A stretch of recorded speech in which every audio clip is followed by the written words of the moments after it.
এনমিশমেন্ট in psychology এর মানে হচ্ছে যে আপনার রোম্যান্টিক রিলেশনশিপের ওপরে, মানে আপনার পার্টনারের কাছ থেকে আপনার একটা হিউজ এক্সপেকটেশন, এবং এখানে কোনো রকম কোনো বাউন্ডারিজ নেই।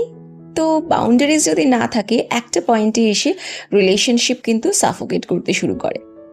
আসলে আমাদের সমাজে একটা ব্যাপার আছে, একটা টার্ম আছে, দ্য স্পেশাল রিশতা।